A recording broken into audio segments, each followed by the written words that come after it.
Good morning all of you. Welcome to Anjan TVR news.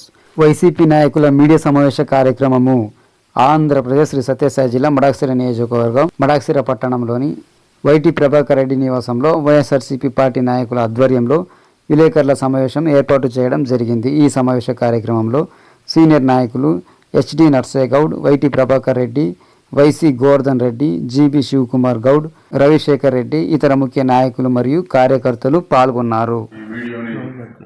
ప్రజలు మరియు మన వైఎస్ఆర్ పార్టీ నాయకులు కార్యకర్తలు అందరూ కూడా తప్పకుండా చూస్తారని నేను భావిస్తూ మరి ప్రతి ఒక్కరికి కూడా నేను చేతులు జోడించి నమస్కరిస్తున్నాను. మొన్న మీటింగ్ మడసిరలో జరిగినప్పుడు తప్పకుండా అందరినీ కూడా ఆహ్వానించడం జరిగింది. మన నియోజకవర్గ సమన్వయకర్త అయినటువంటి జిల్లాకప్ప గారు ప్రతి ఒక్కరిని కూడా మడసిర తాలూకా ఉన్నటువంటి నాయకులు కానీ కార్యకర్తలు కానీ అందరూ కూడా ఆయన కూడా పిలిచినారు. మరి ఇప్పుడు ఉన్నటువంటి నాయకులు మేము కూడా అందరూ కూడా పిలిచినాం. అనంతరాజును కూడా అక్కడే ఊరి కుటుంబుడికి ఆయన కూడా పిలిచినాం. మరి అదేవిధంగా కాంతరాజు గారిని కూడా పిలిచినాము. కాంతరాజు గారు మొదటి ఆయన ప్రోగ్రామ్స్ కొన్ని ఫిక్స్ కావడం వల్ల ఆయన రాలేకపోయినారు. తప్పకుండా అనంతరాజు కూడా మొన్నటి రోజంతా రోళ్ల మండలంలో నర్సయ్యగూడన్న గారు కూడా చెప్పినారు, అనంతరాజును కూడా పిలుచుకొని పోండప్ప, కలవండప్ప, మాట్లాడండి, కలిసి ఉందామని పెద్దలు నర్సయ్యగూడన్న గారు కూడా చెప్పినారు. మరి అదేవిధంగా అనంతరాజు గారు కూడా వీళ్ళకప్పును ఆహ్వానించి మరి ఆయన ఇంట్లో కూడా మేమందరూ కలిసి భోజనం చేసిన తర్వాత మరి వీళ్ళకప్పు కూడా రోళ్ల మండలంలో కానీ మిగతా ఆయన చెప్పిన సర్పంచులు కానీ ఎంపీటీసీ అందరూ కానీ కలవడం జరిగింది.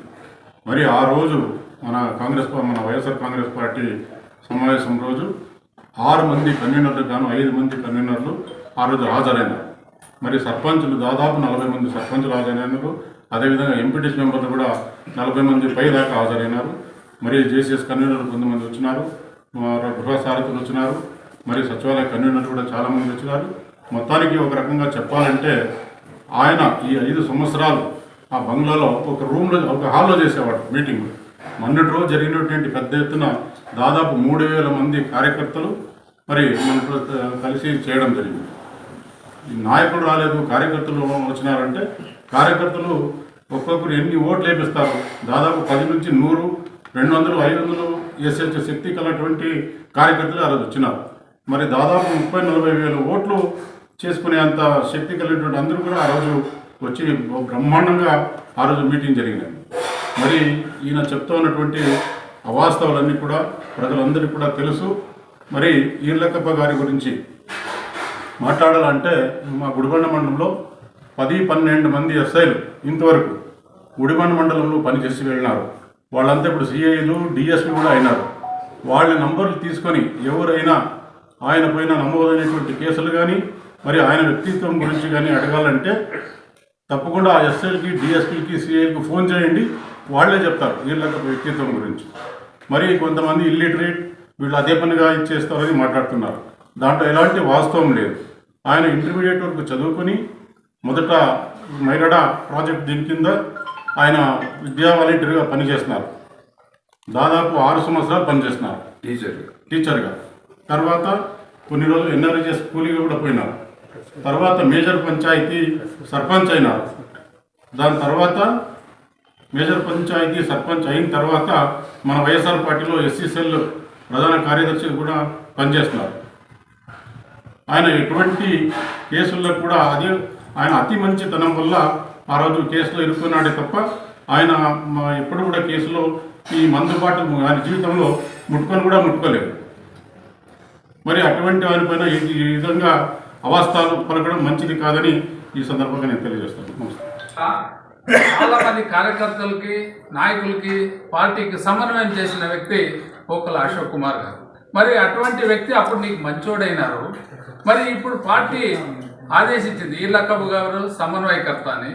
ఆ సమన్వయకర్తని మన కార్యకర్తలు పరిచయ కార్యక్రమం కింద ఒక మీటింగ్ పెట్టుకుంటే తెలిసి కూడా నువ్వు రాలేదు అంటే దీని ఉద్దేశం ఏమిటని నేను తిప్పేస్వామి గారిని ప్రశ్నిస్తాను. మరి ఇంకో విషయం, మరి ఏదైనా ఉంటే పార్టీలో అధిష్టానంతో చర్చించాలి కానీ నువ్వు ఏకపక్షంగా అశోక్ కుమార్ గారికి పత్రికా ప్రకటన విడుదల చేయడం దుర్మార్గమైనటువంటి చర్య. దీనిపైన వెంటనే పార్టీ హైకమాండ్ చర్య తీసుకొని ఇతనిపైన పార్టీ నుండి సస్పెండ్ చేయాలి అని డిమాండ్ చేస్తాను.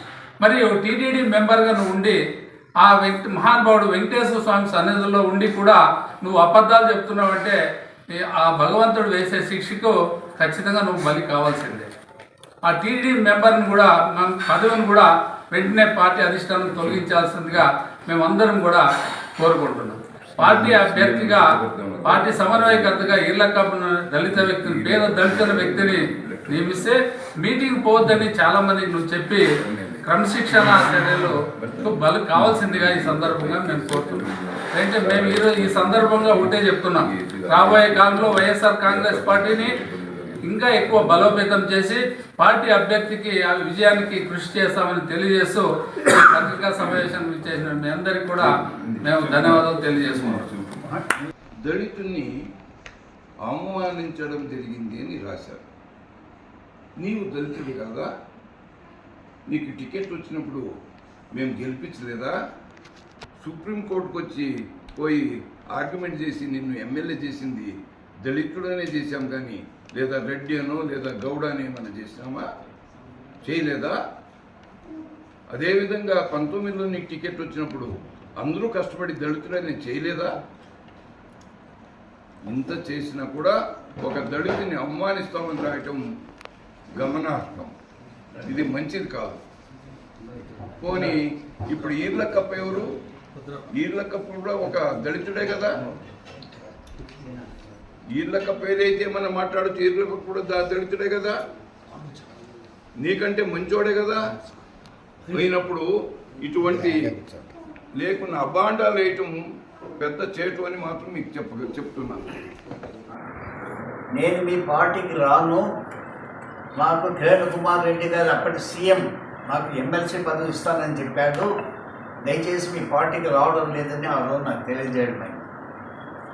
తర్వాత రోజుల్లో కిరణ్ కుమార్ దిగిపోవడం జరిగింది. ఈయనకి ఎమ్మెల్సీ పదవి రాల. మేము పోయి నువ్వు మా క్యాండిడేట్ కావాలని మేము ఎవరు కానీ అడిగిన వాళ్ళు కాదు. మన ప్రీతమ నాయకుడు జగన్ గారు ఇతనే మీ క్యాండిడేట్ అని మాకు హైదరాబాద్లో చెప్పడం జరిగింది. ఆయన క్యాండిడేట్ అయిన తర్వాత మేమందరూ ఆయనకి సహకారాలు అందించాం. ఎమ్మెల్యే గారు అప్పుడు ఓడిపోయిన నెక్స్ట్ 2019లో అతనే క్యాండిడేట్ అయినప్పుడు అందరూ గట్టిగా ప్రయత్నం చేశాం. ఇప్పుడు నువ్వు అనుకుంటున్న ఈ అసమ్మతి నాయకులు ఎవరు అందరూ చేయలేదా? మేమందరూ చేశాం. మేమందరూ చేయబట్టే నువ్వు గెలిచావు. యాదవులు చేసినారు ఈ తాలూకాలో. చాలామంది యాదవులు ఓట్లకి మనకు పడినాయి. చాలామంది దళితులందరూ చేశారు. లేకుండా నువ్వు 13,000 ఓట్లతో ఎలా గెలుస్తావు తిప్పేశాం గారు ఈరోజు ప్రశ్నిస్తున్నాను. ఇంకోటి ఏమంటే ఏదో భగవంతుని దయ వల్ల లేదు జగన్ గారి గాలి వల్ల నువ్వు ఆ రోజు ఎమ్మెల్యే కావడం జరిగింది. ఎమ్మెల్యే అయినప్పటి నుంచి ఈ తాలూకాల్లో ఏదైనా ఒక కార్యక్రమం ఏదైనా ఒక అభివృద్ధి చేసావా? ఒక అభివృద్ధి చాలా సీఎంతో కొట్లాడి ఏమన్నా ఫండ్స్ తీసుకొచ్చావా? ఏమీ లే. ఈరోజు ఈ మున్సిపల్ చైర్మన్ పోస్ట్ కూడా నీ అధీనంలో పెట్టుకున్నావు. ఏ పోస్టు ఎవరికి ఇచ్చినా నీ అవినీతి. ఈరోజు ఎంతోమంది దళితులు సర్పంచ్లు అయ్యారు, జెడ్పీటీసీలు అయ్యారు, ఎంపీపీలు కావడం జరిగింది. కానీ వీళ్ళందరికీ నువ్వు డబ్బులు లాక్కొని టికెట్ ఇచ్చావా? వాళ్ళ మీద అభిమానంతో నువ్వు ఇచ్చావని చెప్పేసి సభాముఖంగా మేము ప్రశ్నిస్తున్నాం. ప్రతి దానిలోనే నీది అవినీతే. ఆ రోజు నువ్వు అంటున్నావు ఎంతో పెద్ద పదవిలో ఉన్నావు. పెద్ద పదవిలో ఉండొచ్చు నువ్వు, కానీ క్యారెక్టర్ లేని మనిషి నువ్వు. If character is lost, everything is lost. నువ్వు అన్ని రకాలుగా నువ్వు ఈ తాలూకాలో ఈరోజు నేను పిలుచుకొని పోయినామంటే ఓటు రావు, క్యాండిడేట్ తప్పకుండా అవమానం పాలవుతారు. ఉండే పరిస్థితి నీ అవినీతి గురించి మేము దూరం పెట్టాను. కానీ మళ్ళా నీవు అఖండ మేధావి, మహా తెలివంతుడు, అదేదో సకల కళా వల్ల కూడా ఉన్నట్లు మహా నటుడు కూడా నువ్వు. మాకు 3 ఎమ్మెల్యేలు అని చెప్పాను. నువ్వు ఒక ఎమ్మెల్యే, నీ భార్య ఒక ఎమ్మెల్యే, నీ కొడుకు ఎమ్మెల్యే.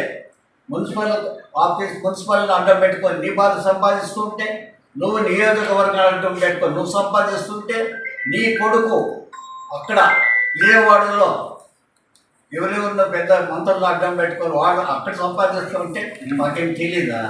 నీ కొడుకుని మళ్ళీ ఎమ్మెల్యేగా తెచ్చుకోవాలా? లేకపోతే నువ్వు ఎమ్మెల్యే కావాలన్నా ఒకసారి ఆత్మవిమర్శ చేసుకో తిప్పేస్వామి గారు. మేమంతా నీకు కష్టపడాం. మా వరకైతే నీకు 65 లక్షల రూపాయలు అప్పు ఇవ్వడం జరిగింది. నువ్వు ఇచ్చావు. నీ దగ్గర ఇప్పుడు డబ్బులు ఉన్నాయా? నేను ఇచ్చామయ్యా నీకు. ఇంకా మా అలాంటి నాయకులు ఎంతోమందికి సహాయం చేయడం జరిగింది. అందరూ సహాయం చేశారు. ఈరోజు ప్రతి ఉద్యోగానికి 1 లక్ష తీసుకున్నాం. అందరి దగ్గర తీసుకున్నాం. ఇప్పుడు కూడా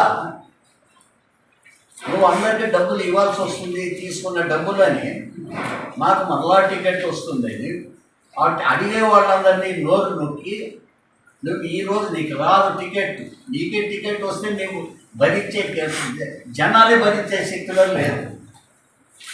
నువ్వు అందరికీ ఇవ్వాల్సిన డబ్బు ఎగ్గొట్టాలని చెప్పేసి నువ్వు పారిపోయావు.